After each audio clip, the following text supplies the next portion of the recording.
기술 통계에 해당되는 부분들이 바로 이제 두 가지가 있다. 하나는 요약 수치가 있고 그 다음에 또 하나는 도표로 구성되어 있다 라고 했는데요. 자, 여기 요약 수치 중에서 어떤 것이 있었죠? 중앙 경향값이 있었습니다. 중앙 경향값, 이것을 우리가 집중 경향치다 이렇게 설명을 해드렸습니다. 여기에는 세 가지가 있다 이렇게 말씀드렸죠.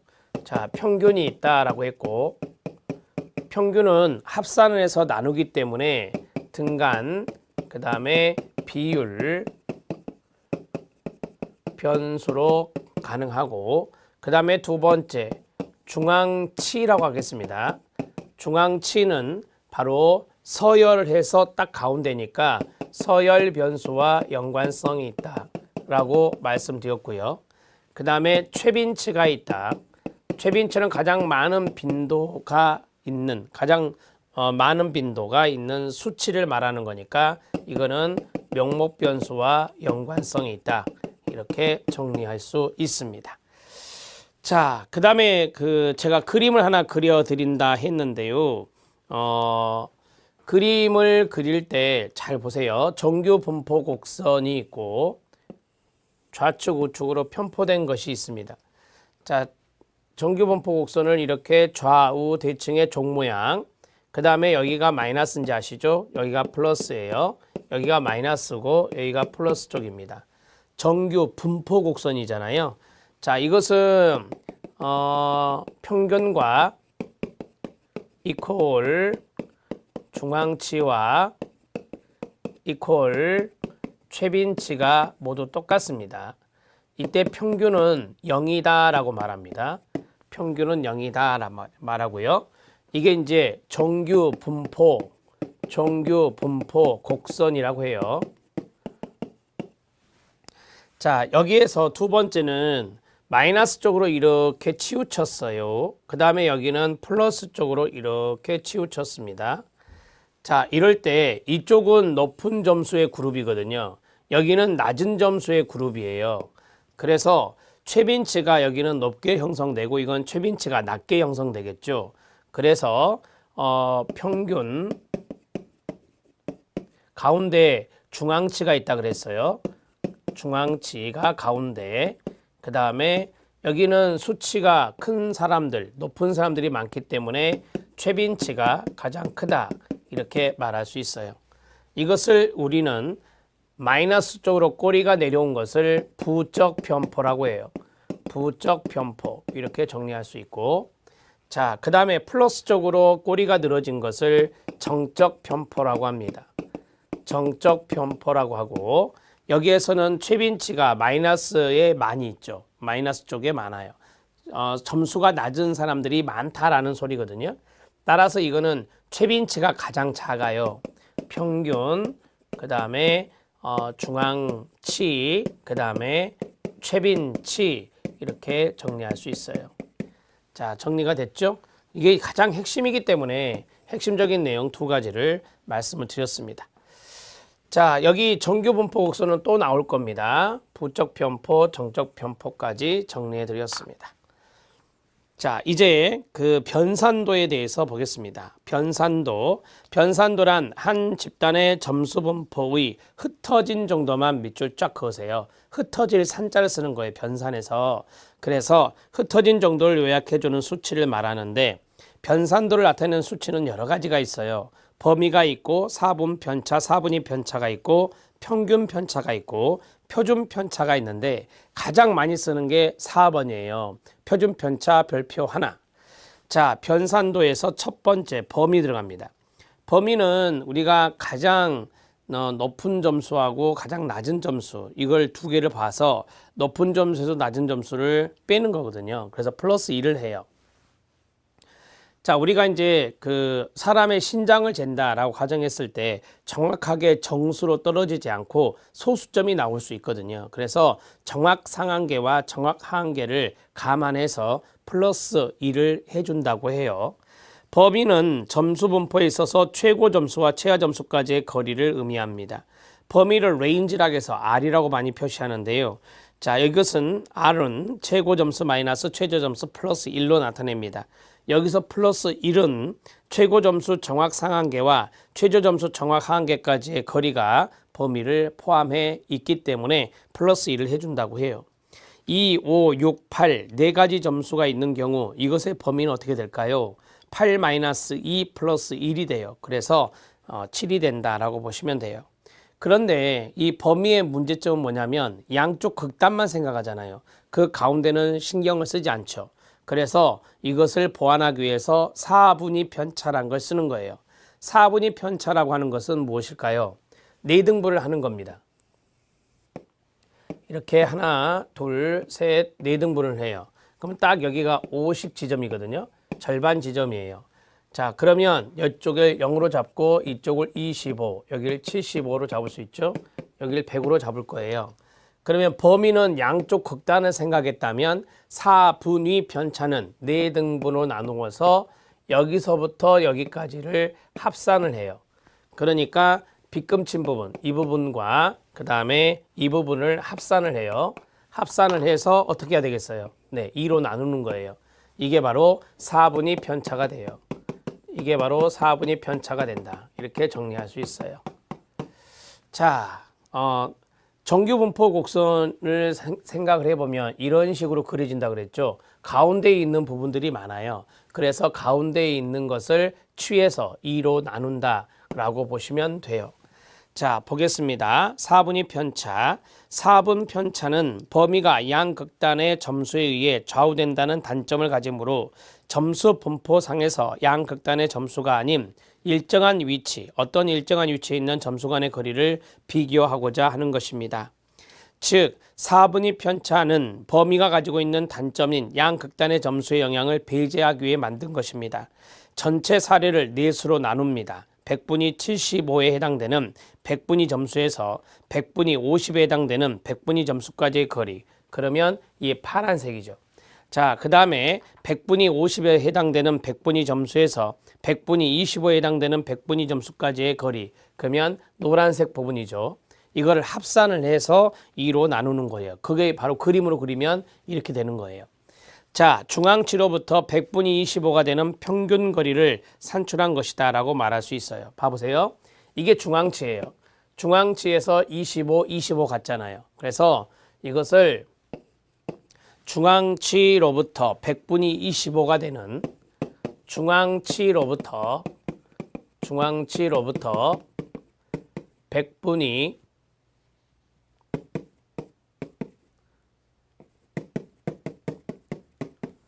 25가 되는, 자, 여기서 25 됐고 여기서 25 됐잖아요. 25가 되는 평균 거리, 이것을 우리는 2로 나누었으니까 평균 거리라고 할 수 있는 거죠. 이것을 4분위 편차라 한다. 이렇게 개념을 간단하게 잡으시면 돼요. 자, 그 다음에 평균 편차가 있습니다. 평균 편차는 한 집단의 산술 평균으로부터 모든 점수까지의 거리를 평균에 낸 값이라는데 참고만 하시면 돼요. 자, 우리가 이제 평균 편차가 있고 표준 편차가 있는데 표준 편차가 있는데 가장 많이 쓰는 방법이 바로 이제 표준 편차다 이렇게 말씀을 드렸죠. 이 평균 편차는 절대값을 사용해요. 평균 편차는 절대값을 사용해서 계산하고 표준 편차는 분산의 루트를 쓰인 거예요. 그래서 이거는 제곱근을 이용하거든요. 분산의 제곱근이에요. 분산의 제곱근이 바로 표준 편차. 그래서 루트 분산이다. 이렇게 말할 수 있거든요. 자, 그러면 절대값을 사용하는 것은 계산이 좀 어렵다 그래요.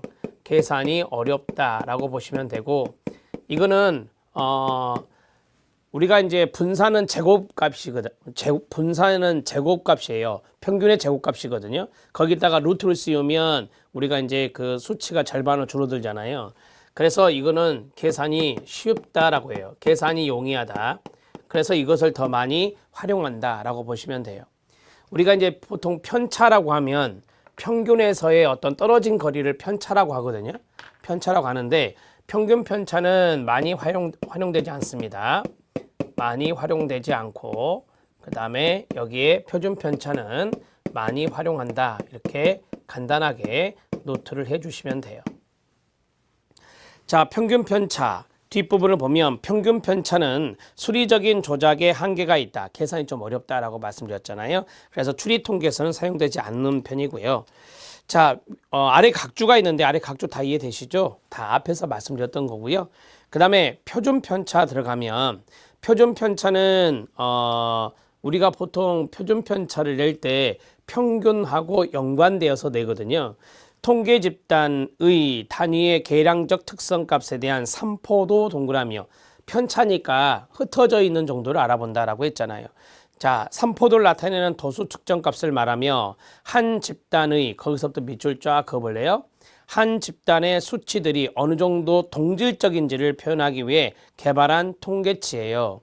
만약에 한 집단의 수치가 다 동질적이면 편차는 0이 되는 거예요. 자, 각 집단의 점수들이 평균에서 벗어난 평균 거리를 말해요. 다시 읽어요. 시작. 집단의 각 점수들이 평균에서 벗어난 평균 거리, 그것을 우리는 표준 편차다 이렇게 말할 수 있어요.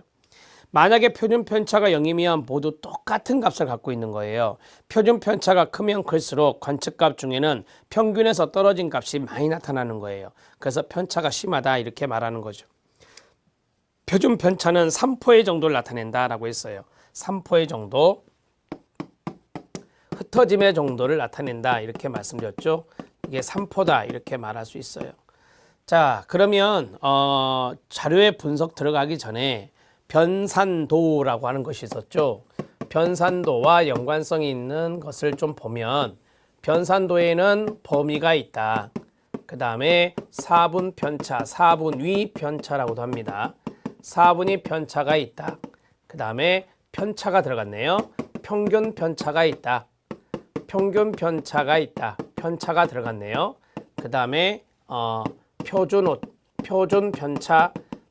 편차가 들어가 있네요. 자, 이런 것들이 다 변산도와 연관성이 있다라고 보시면 되고, 자, 하나 더 쓴다면 분산이 있어요.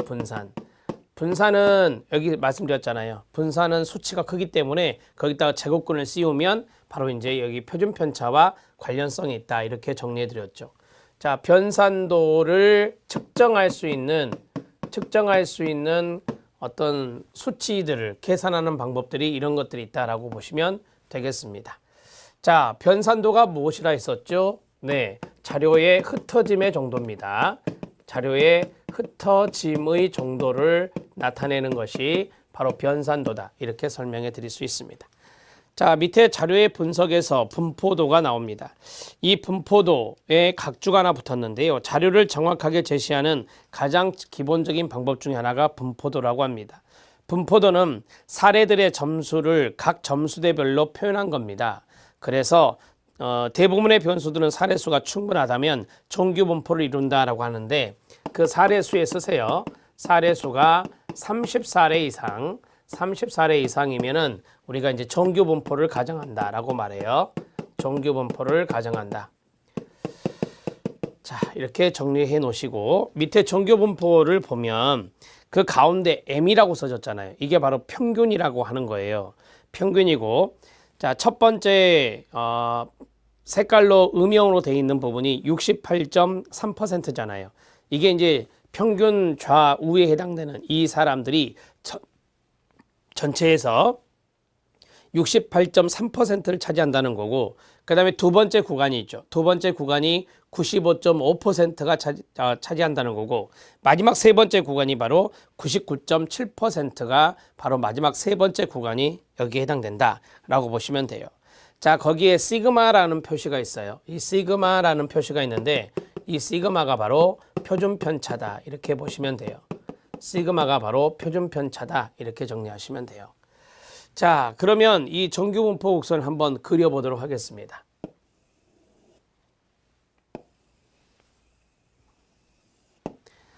자, 정규 분포 곡선의 대략적인 모습을 그렸습니다. 자, 이거는 좌우 대칭이죠. 종 모양이다 라고 보시면 됩니다. 좌우대칭의 종 모양이다. 자, 그 다음에 평균이 0이고요. 평균이 0이고 표준 편차는 1입니다. 평균이 0이고 표준 편차는 1인 분포를 우리가 바로 정규 분포라 하고,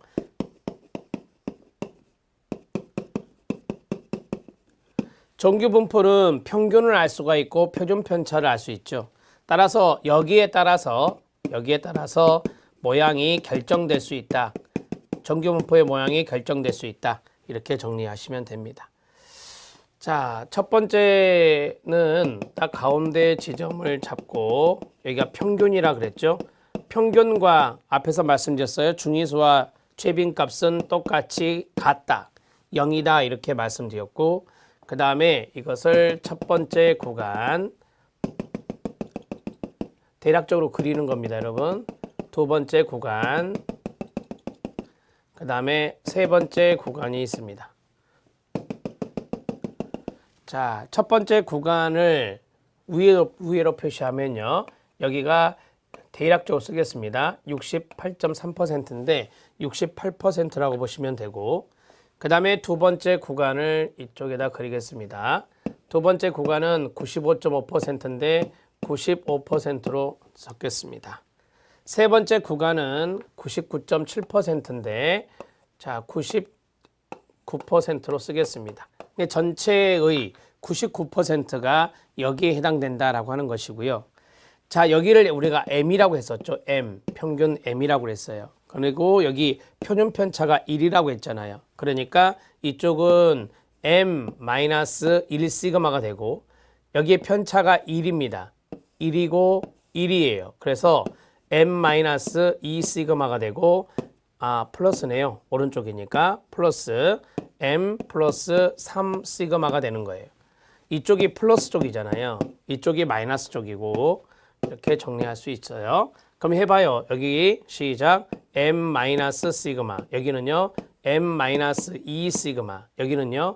M 3 시그마가 되는 거예요. 그렇게 해서 여기 표준 편차는 1이 되고, 그 다음에 평균은 0이다. 이렇게 정리할 수 있는 것이에요. 자, 여기까지 정규 분포 곡선까지 말씀을 드렸습니다. 자, 기출문제 확인학습에 콜모그래프, 스미노프 검정이 나왔는데, 이게 콜스 검정이라 할게요. 그냥 간단하게. 자, 콜스 검정. 요새는 뭐 단축 단어 많이 쓰니까요. 자, 콜모그래프, 스미노프 검정을 콜스 검정이라 하고, 이것은 이 그림 바로 밑에 있잖아요. 이거는 정규 분포성을 검증하는 거예요. 정규 분포성을 검증할 때 쓰는 것이 바로 콜스 검정이다. 이렇게 하나 외우시면 돼요. 이런 것들은 뒤에 나와요. 계속. 콜모그래프, 스미노프 검정은 주어진 어떤 표본 분포가 이론적으로 기대되는 분포, 예를 들어서 정규 분포와 일치하는지의 여부를 결정할 때 이용됩니다. 이 검정법은 많은 모수 통계 기법은 주어진 자료가 정규 분포를 따른다는 것을 가정하며 정규 분포의 형광펜 밑줄, 콜모그래프, 스미노프 검정은 이러한 가정을 검증하는데 유용하게 이용됩니다. 결론적으로 말씀드리면 뭐죠? 그렇습니다. 정규 분포성 검증이에요. 검증의 조건은 자료가 적어도 순위 자료, 즉 서열 척도 이상이어야 하고요. 예를 들어 만족도를 알아본다든지 이런 것들에게 들어갈 수가 있겠죠. 그 다음에 연속적 분포를 가정할 수 있어야 된다라고 해요. 연속적 분포는 연속 확률 분포라고도 해요. 연속 확률 분포. 자, 어떤 분포가 어떤 특정 범위 내에서 균등하게 나타날 수 있는 경우, 이런 것들을 바로 우리가 연속적 분포라고 이야기합니다. 분포가 특정 범위 내에서 균등하게 나타난다. 여기 정규 분포가 그렇게 돼 있잖아요. 평균을 중점으로 해서 좌우 마이너스 1시그마 플러스 1시그마까지 68%라고 하는 범위 내에 있게 되는 거예요. 그래서 이런 것들이 바로 연속적 확률 분포다. 이렇게 말할 수 있어요. 자, 여기에서 조건이 두 가지가 있었네요. 하나는 서열 변수 이상, 서열 변수 이상이라고 하는 것은 뭐냐면 서열 변수, 등간 변수, 그 다음에 비율 변수여야 한다라고 하는 거예요. 자, 하나는 연속적 분포여야 된다라고 했어요. 연속적 분포. 이거를 연속 확률 분포라고 합니다. 연속 확률 분포. 이 두 가지가 바로 이제 이 콜스 검정을 위한 조건이다. 기본 가정이라고도 하죠. 이걸 기본 가정이라고도 해요. 근데 여기까지는 참고하셔도 되고, 이게 이제 중요한 거예요. 이거 정규 분포성을 검정할 때 사용되는 것이 바로 콜모그로프 스미노프 검정이다. 이렇게 정리하시죠.